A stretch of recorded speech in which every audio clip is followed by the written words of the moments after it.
It's the Bulls Podcast, episode 16. Hey, Chicago Bulls fans! It's time for your Bulls Podcast. Here are your hosts, Marcus Couch and Wyse Black. Welcome to the Bulls Podcast, coming to you from bullspodcast.com. This is where we bring you the latest news, reviews, rants, rumors, and opinions on the players, coaches, and front office of the Chicago Bulls. My name is Marcus Couch, and with me is my co-host, Mr. Wyse Black. Yo. What's up? What's good with all of my Bull lifers out there, man? Yo, so it was a tough watch tonight, but we got to get into this atrocious game, so let's not waste any time and let's get into it, fellas. Today we are joined by friend of the show, Patrick Sheldon from the Windy City blog over at thewindycity.com. He joined us previously, and we're happy to welcome him back to today's show. So, Patrick, welcome back. Thank you, fellas. Glad to be back. Had a blast the last time. Looking forward to jumping in. We got a lot in store this episode, including the post-game wrap-up for the Bulls versus Boston Celtics, which we all just witnessed. We've got an injury update. When are we going to be at full strength again? And where are we after 15 games into the schedule? Is it time to tank? Are we trying to make that Zion grab as we all want? We'll have a roundtable discussion, and we're going to do it all right after this. Bulls fans, remember to follow the show on social media at Bulls Podcast and at bullspodcast.com. All right, we're back. I want to remind everybody that we are on Spotify as well as iTunes and all the rest of it, but a lot of people use Spotify, so why not go to bullspodcast.com/Spotify, and that will take you right to the exact place where you can add that to your favorites right on Spotify and catch every single episode as they are released. Check it out at bullspodcast.com/Spotify to get paid. And Patrick, you've actually got some news and some opportunities for the listeners. Why don't you go ahead with that one? Yeah, thank you, Marcus. So work over at thewindycity.com as a site expert, and we actually have some paid contributor positions that are opening on our team. So for any of the listeners out there, if you're interested in writing about the Bulls or other Chicago teams and would like to get paid for doing so, come check us out. You can find us at The Windy City FS on Twitter, thewindycity.com, or you can follow me at Twitter. I'm at P_Shells. That's P_SHELS. Just go ahead and hit me up and let me know you're interested, and we'll get you through the application process. That sounds pretty awesome, actually, for anybody out there. I know there's a lot of people that would like to contribute to that, listener-wise and otherwise. So if you're interested, make sure you do that. Check out everything that Patrick's got to offer. And, you know, if you've got something comparable that you think you can put together for content, reach out. That's a great opportunity. All right, so let's go for the post-game reaction. The Bulls versus the Boston Celtics. The Bulls lost big, 111-82. They actually had a 5-point lead after the first quarter in Boston, then lost it by 29. So their offense stunk. They shot 39%, had 22 turnovers, and now the Bulls are 4-11. We are 3 games back out of the 8th seed. We are a game, and that seems weird as heck, doesn't it? We're 4-11, and we're only 3 games out of making the playoffs at this point, or to start today. They are a game and a half back in the race for the NBA's worst record, and we've got 67 games left to play. Jabari Parker and Shaq Harrison led the way with 14 and 16 points respectively, and Jabari actually had all 14 of his points in the first quarter and didn't score anything after that. Zach LaVine's consecutive streak of 20-point games comes to an end at 15 games in the streak, and Zach only put 10 points up against the Celtics. So, Patrick, let's start it off with you. What's your reaction of today's game, the Bulls versus the Celtics? Boy, yuck. I mean, in a word, right? There wasn't much positive to take away from here other than the fact that they hit all their free throws. It was just another kind of terrible performance all the way around. With a depleted roster like they have with all the injuries, you know, it's tough to expect much out of this group right now. But boy, you're hoping for a little bit more than getting shellacked by nearly 30 points to the Celtics, even though Obviously, they're one of the better teams in the East. You're hoping for a little bit better of an effort tonight from the gang, and we didn't get it. I mean, the same. I feel the exact same, and I thought the Bulls came out the gate playing fairly well. I mean, energy was high. Guys were asserting themselves defensively early on, and like you said, Jabari Parker had 14 points in the first quarter, which was all of his points. But after that, the Bulls began to just fall apart, which seems to be their theme when facing some of the better teams in the league this season.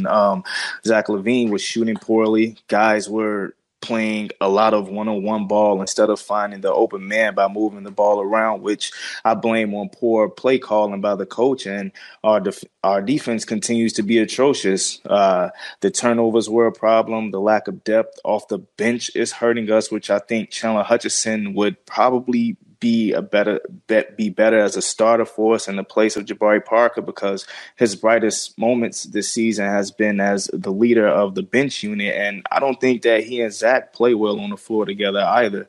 But, I mean, also when I look at this game, like many of the other games played this season, when the Bulls start to play badly, they fail to catch themselves. I don't see them cooling down and harnessing energy to come back. Not all of the players necessarily give up, but I mean as a unit, they don't all seem to have that same attitude. Guys seem to get lost even more on defense and commit even goofier turnovers offensively. But if I had to find any bright spots for this one, I'd have to say I do like the resurgence of Ryan Arcidiacono. He's playing well for us on both ends, although Kyrie was effective tonight. But Ryan has been a lot better than I think many of us have expected. And I truly even like the kid Shaq Harrison because of his intensity and athleticism. He's the only couple of players that don't take a play off on this team. But all in all, the Bulls just got beat by a better team. Only sad thing is it was in embarrassing fashion. It was. And I'll tell you, Shaq Harrison has got my vote as far as one of these guys that I want to have in the point guard rotation. That was an excellent pickup. I mean, he shined out everybody today. I mean, yeah, he had 7 of 10 shooting, 2 for 2 free throws. He had a negative 19 and a plus minus rating. Thought that was pretty good. 16 points, led everybody. So I'm glad to see that. I think Ryan is doing really well, Ryan Arcidiacono. And we saw a little glimpse of campaign back in the end of the game, and he's back to his old self again. Flopping around and being goofy, but what's your campaign? Where did he go? Because truth be told, I didn't see the past couple of games. What happened to campaign? Ryan Arcidiacono just took over his spot. I think Ryan manned up. I thought that he was injured or something, maybe. But when I saw him come in this game late in the fourth, I was like, oh, there he is, like. He's never been in street clothes this season. He's been going the whole way. Wow. Well, hey, big ups to Archie. Yeah. So I don't know, man. There is a lot of things to be desired from this particular team. I, for one, and you guys can second this, am sick of Jabari Parker making these dumb passes that guys can't catch and then bitching them out for not doing it. He did this to Wendell Carter in a game a couple games ago. He threw this thing that was supposed to be a lob, I guess, but he threw it at 100 miles an hour, probably 4 feet away from where it should have been. And then he taps Wendell Carter on the back of the head and scolds him. It's like, really? Carter's expression was great. I don't know if you saw the end of that play, but he just looked so confused at whatever Parker told him. Like, what? But yeah, I'm with you, man. I did a piece recently about maybe ending this Jabari Parker experiment because I'm about tired of seeing the same stuff myself. Well, the only thing we can do is bench him. Nobody's going to pick him up for trades. Nobody. Yeah, exactly. I think that's his brightest spot. Like, he really needs to come off of our bench. I really don't like Jabari Parker as a starter. I think he's best fit as a bench leader, to tell you the truth. Yeah, that's got to be the place. And Wyse, you got a great point earlier. I mean, he came out on fire with 14 points in the first quarter, and then that's it. He just disappeared. Mm-hmm. You got to expect a little bit more out of a guy that you're paying that much money. especially somebody you're expecting to be an offensive spark plug, somebody you knew was going to be suspect on defense, but we're hoping that he would put forth a pretty good offensive effort night in and night out. And frankly, I've been a little bit disappointed in his offensive output as well, not just on the defensive end. So, I'm not too high on his performance thus far. A lot of time to turn it around, of course, a lot of season left, but so far the returns are not good on Jabari Parker. Yeah. So that's pretty much it as far as versus the Celtics. We've got a lot of games coming up that are going to really, really test the Bulls. We got Milwaukee coming up. We got Toronto and then Phoenix. That's going to be, something to watch. We're going to see DeAndre Ayton versus Wendell Carter Jr. I think that's going to be a great game, but I think Milwaukee and Toronto are going to kill us. I don't see it anywhere that we can actually do some stuff, but you never know. So any parting thoughts here about this particular game, or what do you think about Fred's coaching during this game? I'm definitely, I don't know. I really think that I'm getting fed up overall with Fred as a coach, and I try to calm myself down from just being fully done with Fred, because I've said before that I don't think that he has the team that he expected to have this season. Not that he doesn't have the players. I just mean because of the team being hit by the injury bug. I really think that's what's hindering him as a coach, maybe offensively right now. But at the same time, I mean, being a professional coach, you have to have the mentality of, working with what you have. You have to be able to work with the players that you have on your team and do the best that you can with those guys. And I just don't see the best being brought out of the players that we have on the floor. So, I mean, and even on the defensive end of the floor, man, it's just atrocious, because I'm one who always says that defense is nothing but effort, and he's not even getting that out of most of the guys on this team. So I don't know. I'm not high on Fred Hoiberg at all. I kind of feel like he maybe shouldn't even be able to finish out the last year of that contract if this continues. Now, if these players come back and he turns this thing around, maybe I'll change my tune on him. But for now, I'm not happy with what I'm seeing coaching wise. Yeah, Patrick, what's your take? Yeah, Wyse, I think I agree with you 100% again. You talk about getting the best or the most out of your players, and granted, he's had some injuries to deal with, but you look at Brad Stevens and look no further than him to see what a good coach can do to get the most out of the players that he has. I mean, lost Gordon Hayward last year, right in the beginning of the season, lost Kyrie Irving for a significant period of time, and still had a wildly successful season. So, granted, maybe the injury bug has hit the Bulls a little bit worse than it did the Celtics last year, but you can still see signs throughout the games and throughout the season so far that he's just not maximizing the talent that he has, and these players just aren't playing up to their potential, whatever that is, and maybe it's not that much, and maybe they're not going to win many games regardless, but you still expect to see a little bit more talent out of the players that are on the floor. And I agree. If I were Fred Hoiberg, I'd be a little bit nervous. I think the seat's probably getting a little bit warm for him right now. Yeah, I would say. All right, we're going to take a quick break, and when we come back, we're going to be talking about the injury updates of Chicago Bulls players. When are we going to see them back on the court again? We'll find out right after this. Okay, everybody, we are back, but I want to remind you first, we're still a new show. We do need your support in social media. We made it super easy to find us all over the place. Check out bullspodcast.com/Twitter, bullspodcast.com/Facebook. We'll get you into our Facebook group, which we desperately need some more people in.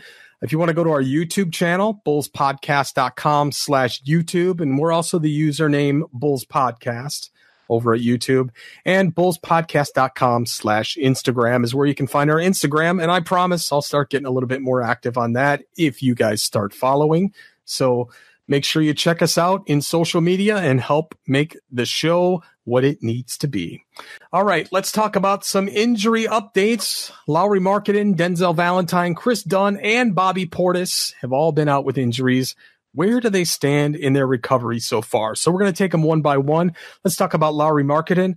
Chicago Bulls head coach Fred Hoiberg updated the status of second-year stretch forward Lauri Markkanen on Monday. And unfortunately, the news is not good for Bulls fans. We all know he suffered a high-grade lateral right elbow strain during training camp, and they initially said he'd miss 6 to 8 weeks. Hoiberg, though, on Monday said that they are taking a cautious approach to make sure Lauri is 100%, which means he's still 2 to 3 weeks away from playing, according to Casey Johnson of the Tribune. But Fred actually said it's actually going to be a 9 to 11 week delay before we might see Lauri.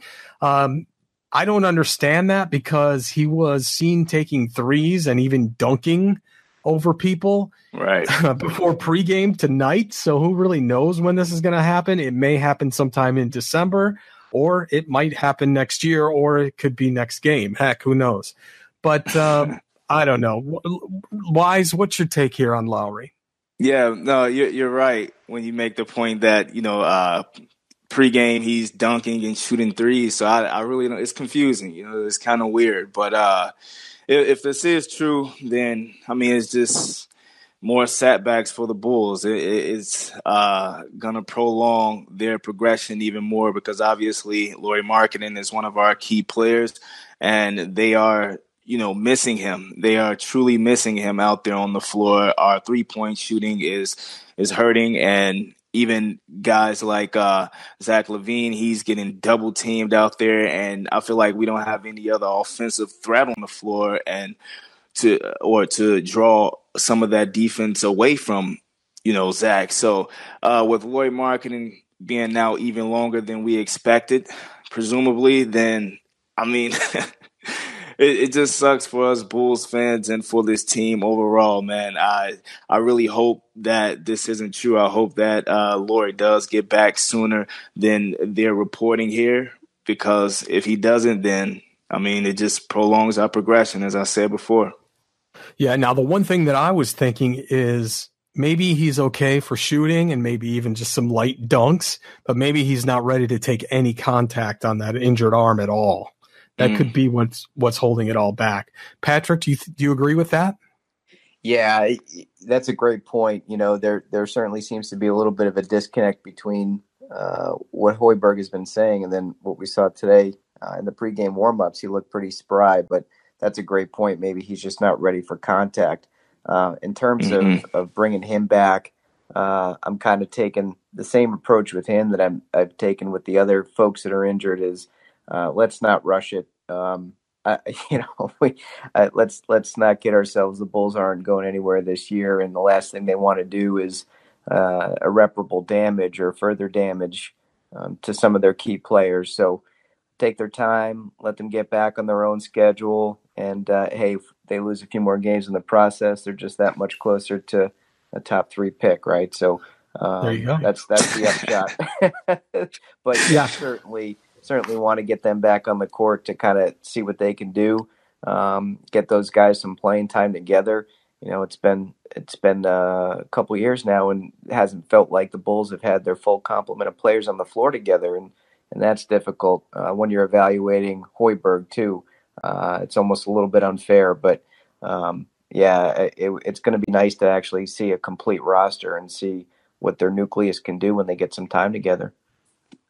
I agree. So let's go over some other guys. Chris Dunn, it looks like his recovery is going according to plans. He injured his knee with a severe MCL strain and was projected to be out for 4 to 6 weeks. It's already been 3 weeks since that happened. So we're looking at probably another 2 to 3 weeks before we see him on the court again. With Archie and Shaq Harrison doing well in the lineup, he's actually got some time to heal without it being a huge issue for the Bulls, but definitely we miss his defense a lot.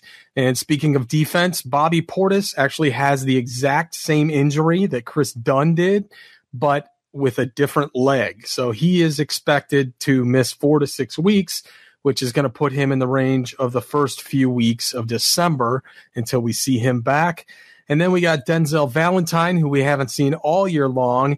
He injured his ankle in the September 28th practice, and at the time, the Bulls just said he twisted his ankle, and he's going to be out 1 to 2 weeks. And here we are 6 weeks later, and the issue with Valentine's ankle hasn't been resolved at all. That's pretty bad news to him because he's had a lot of injuries. I mean, he went under arthroscopic surgery, which we all hate, on his left knee back in April.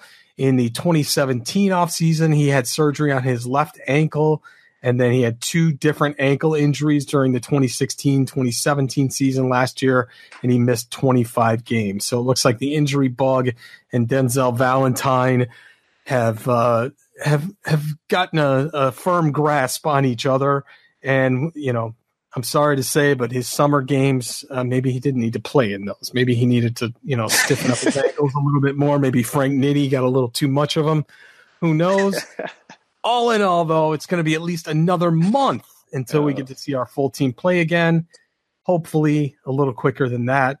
Patrick, what's your reaction to the rest of the guys here on the injury train? Yeah, you know, Dunn's the one that jumps out to me. I probably made it clear on the last time we got together, but I'm a huge Dunn fan. I mean, just his toughness and his grittiness and what he brings to the team. I haven't followed him through college. I'm a huge Dunn supporter. But with that said, he's been bitten by the injury bug quite a bit during his time here in Chicago. And frankly, I think the Bulls are probably still evaluating him and his future with the club. There were some rumors, you remember, right before the draft. Maybe the Bulls were going to look to bring in a point guard like Trae Young or Colin Sexton, and whether they were truly sold on Dunn.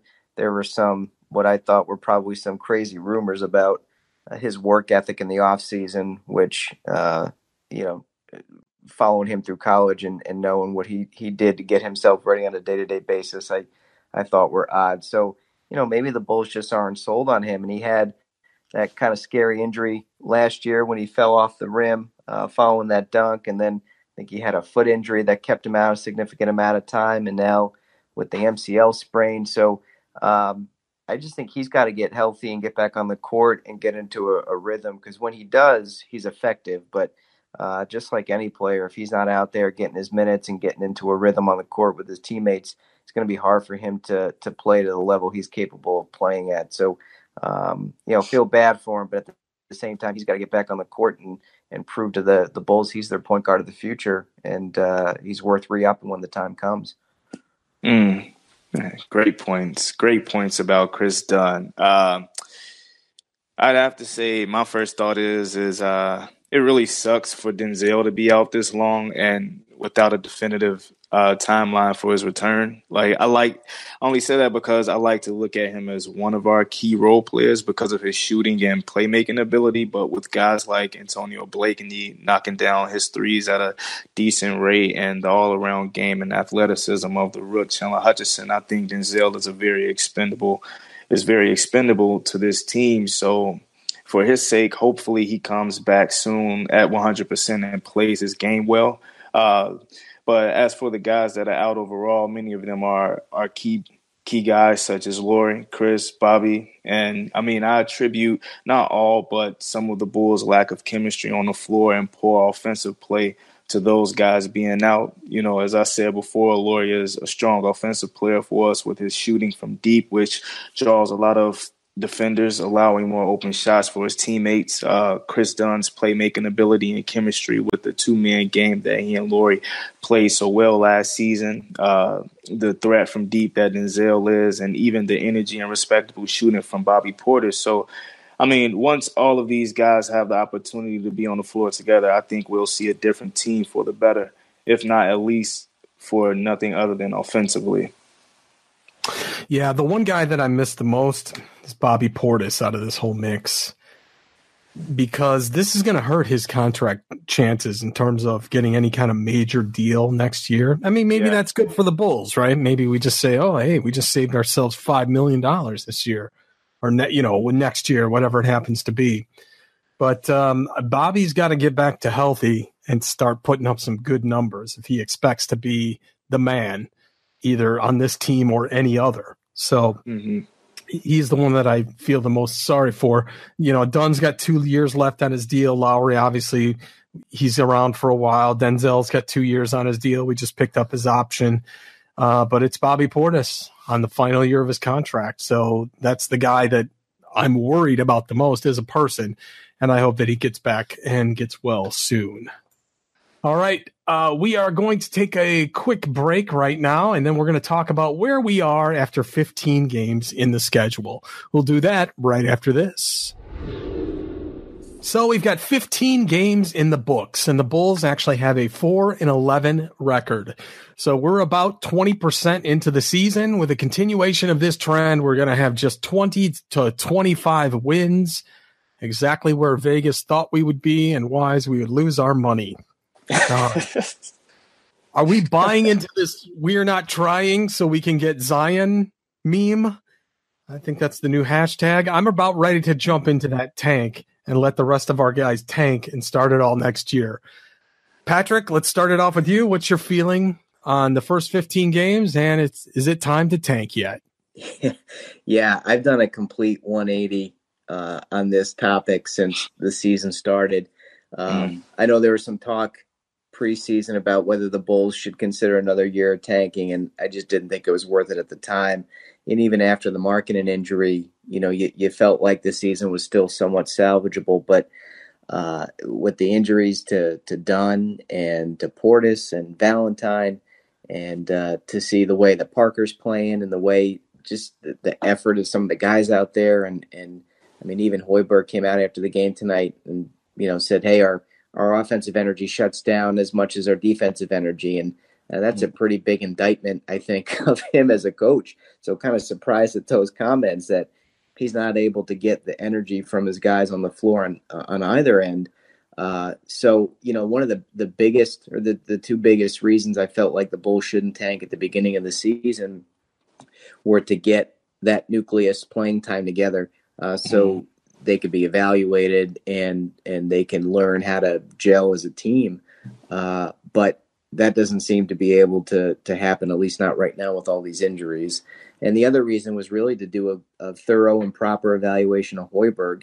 I mentioned earlier, it's almost somewhat unfair that he's had to deal with all these injuries. So, you wanted to at least give him a fair shake and see what he can do with a full roster. But when he's not able to get his players to buy in and give max effort on either end of the floor, and you got folks just kind of going through the motions, maybe that's enough of an evaluation for the Bulls in the front office. So I've kind of done a 180 on this, and especially after seeing the first few games from R.J. Barrett and Zion Williamson, the last thing they need is to bring these guys back and make a run towards the end of the season and finish with a 12th or 13th overall pick.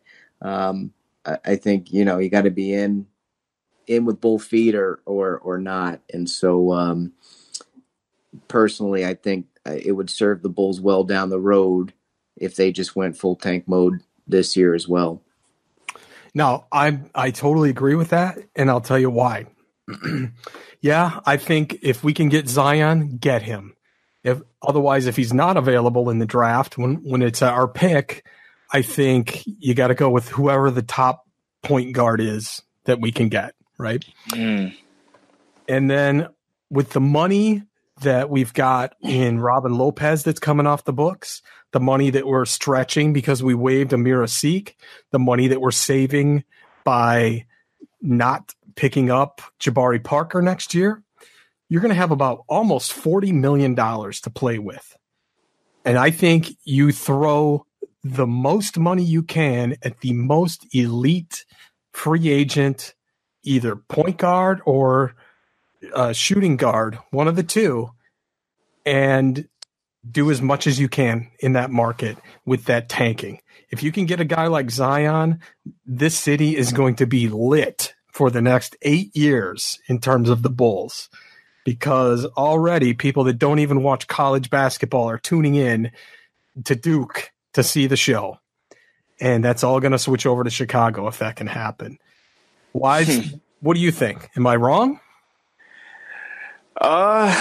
Okay. Like, all right, I think I'm gonna come at it a little bit differently. Like, okay, as for the tank talks, I understand where you guys are coming from on the surface level, but the reason I disagree a little bit is because of player development. Like, I want to see what Lauri Markkanen can do next to a progressing Zach LaVine. I want to see if he can still be the best player on this team, even with how LaVine is playing right now. I think that competition would be healthy and it would only help for future purposes. You know, I want to see Wendell Carter Jr. compete for Rookie of the Year. There aren't many rookies that I've seen that are like hands down the best in the class just yet. We've seen flaws from many of the top first round rookies early on this season. And not only that, I just want to see Wendell Carter Jr. develop his game as much as possible while doing so with the other key players on the team. Chris Dunn has a lot of work to do as far as gelling with Zach LaVine as well. And if you notice, look at poor Caveman. He looks like a totally different player this year after being benched halfway into the season last year. I mean, I know he's maybe a lot older in comparison to the younger guys in NBA years, but not being on the court, getting real in-game experience will hinder a player's development, but also it may even cause them to regress a bit because the game is always changing and players are always getting better. So no, I don't think they should sit guys in order to tank. Now, if they're all out there and they just suck, then that's different. But I only make this point because I don't know. I want to really see what, like I said, what these guys, what our key guys can really turn into.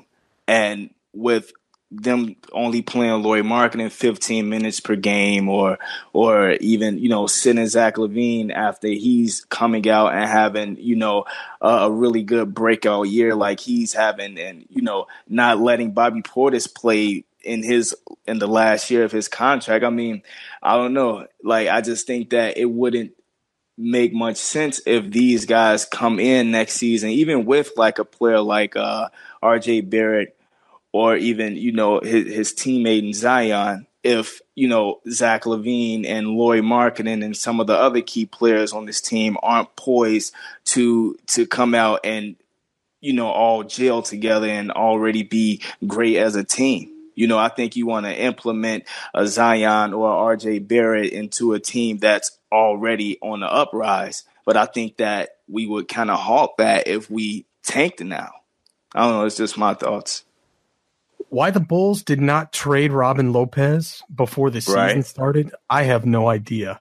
Wyse, if you recall, you and I were like, yeah, he's great. You know, why get rid of him? He's awesome. You know, he's okay or whatever. I mean, the way that he dealt with last year and played, we had no objections. I don't know what happened to him this season. Is he bummed out just because Wendell Carter Jr.'s here? And I don't know. I will say this. I'm glad that Robin has been working with Wendell Carter Jr.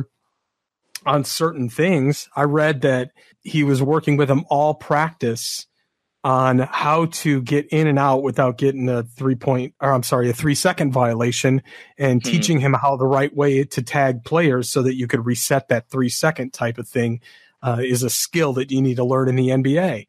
I think that's great. Maybe that's why they're keeping him around, because he's going to teach Wendell Carter Jr. how to be an elite player. Otherwise, I don't know why we didn't trade him for somebody or something. Where's Rowley Alkins been? I know he's playing for Windy City, but I thought he'd get something as far as bench time or something like that with so many guys injured. It's interesting to see that. Yeah, true. I mean, but who would you play him over Chandler Hutchison? No, I see your point. I got you. And, you know, that's just something that we got to work out. And, you know, maybe they're just waiting for Lauri Markkanen to come back before they bring Rowley in as that motivation or the kind of that tag team partner. Who knows? I don't know. I want to ask, though, do you guys think I'm crazy? Like, as far as my take on, like, the tank thing? You know what I'm saying? Because I really, really thought about this. But... Well, I just have my opinion. And my opinion just is based on if this trend continues. Right. We go 40 games into it and we're like 8-33 or something like that. Yeah. It's tank time. Come on. Yeah, no, I don't think you're off, Wise. I think you can do both. I think you can develop the players and still tank, and I think you can get some more minutes for Wendell Carter. You can get some more minutes for Hutchinson. Hutchinson, you can take minutes away from Parker because I don't see him on this team next year. So I don't see why he should stand in the way of player development of some of the younger guys. So I think you can develop some of these younger players and see what you got and evaluate. And in doing so, you're not gonna be as competitive maybe as you would if Parker was getting the majority of those minutes. So I think you can walk a fine line. It's a balancing act, but I think you could probably do both and still manage to bring along your younger players, but end up with a decent draft pick. But that's exactly what we did last year, right? Yeah, pretty much that is. I'll say too, though, I think that we all can agree that in either case, whether the players come back or not, I think that we probably need a new head coach to take us into the future. Yeah, we'll have to see I who's don't available. know if that's. Yeah, no, definitely. I don't think we should just willy nilly grab anybody. But can we do a trade? Can we trade Hoiberg for Tibbs and make Tibbs come back, get some defense? Huh? Come on, those softies over in Minnesota, they need a coach like Fred. Yeah, and what kind of impact is his job uncertainty going to have on those free agents, Marcus? You talked about are they going to have trouble attracting free agents to Chicago if rumors are swirling about his job security? Yeah, but money talks, man, and we got $40 million to play with. That's true. You can almost get 2 max guys, almost. Yeah, I still think that nowadays, depending on the player, but most of the higher tier guys in the league right now maybe want to win. I would think, like your Jimmy Butlers, I don't know who else, Klay Thompson, Kevin Durant. These are guys that are just totally in another stratosphere, when it comes to being able to sign them, if you ask me. But I think that certain guys who are of the higher tier in the league, they want to come to a team that is, pretty established or at least has, a good potential. And if we're, looking like this early on and our coach gets fired, I mean, I don't know how much luck we'll have in landing one of those top guys. I hope LeBron makes it so crazy in LA that Luke Walton will be on the market. Whoa. I haven't thought of that one. Well, I live here in Southern California, and the only fire isn't in the forest around here. Luke Walton is kind of frowned on, being, I guess, LeBron and he have gotten into shouting matches and practices and things. Of course, that's what the media reports, and they love to dramatize it here a lot more than what Chicago does. But we will see. So I also think one more point here about bringing a free agent in. I think if Zach LaVine is an all-star this year, that's really going to help. Yeah. Yeah. Because guys are going to want to play with that kind of energy. I really think that. I think Wendell Carter Jr. this year is going to excel. I forget the name of the organization, but somebody that had a rookie ladder just put Wendell Carter and they debuted him at number 2 as far as all the rookies, right under Luka, I think. And I think that's correct. I read it a couple days ago, so my memory's a little foggy on that one. But they put him in at number 2 because they think he's actually going to average a double-double this year, which is weird. He should be able to. I mean, what? Looking at his stats even now, I think that he's playing really well. But when I look at his defensive stats, I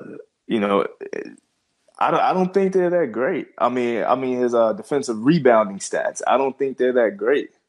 but I don't know if that's a thing that you would like attribute to like him not having, other bodies down there, because Jabari Parker, he's not a great power forward, not a great defensive rebounding power forward. I think Laurie would definitely help with that, but I don't know. I just think that he could rebound a little bit better than he is. I don't know if I see a double-double with just yet. Yeah. What's funny that I also saw on social this week? People were saying that Rajon Rondo only wants to play this 1 year, and this might be it if he doesn't win a ring, which he's not going to win a ring. And they were saying, Rondo should be the coach of the Bulls. No. I don't know, man. I don't know. That's an interesting idea. First, it's scary. And it's risky. But I guess what do we have to lose, right? Yeah. He was a better player than Fred was. Oh, for sure. Yeah. But how do you like that, Patrick? Yeah.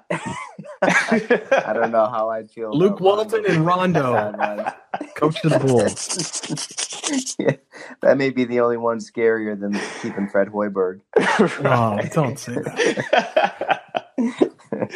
Although the idea of Walton's intriguing, and the Cavs cut ties with Lou, and him and LeBron are tight, so maybe they have a reunion out there in LA, and Walton becomes free. So that's an interesting take, Marcus. I like it. Or maybe LeBron is going to bolt the Lakers like he does every other team. Who knows? We shall see. All right, we are going to take a quick break, and then we're going to close it all out right after this.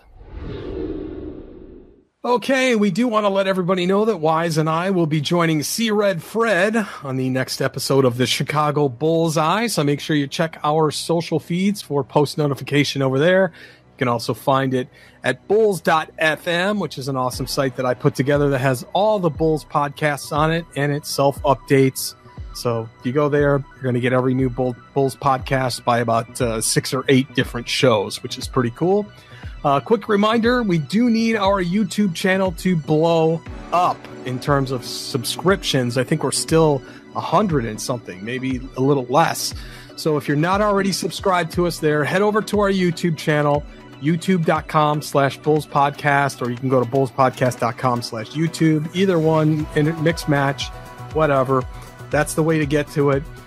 We really need your help to grow because I'm sick of watching videos of people that are reacting to music and getting 200,000 subscriptions. That sucks. We really need some help as far as our own popularity goes.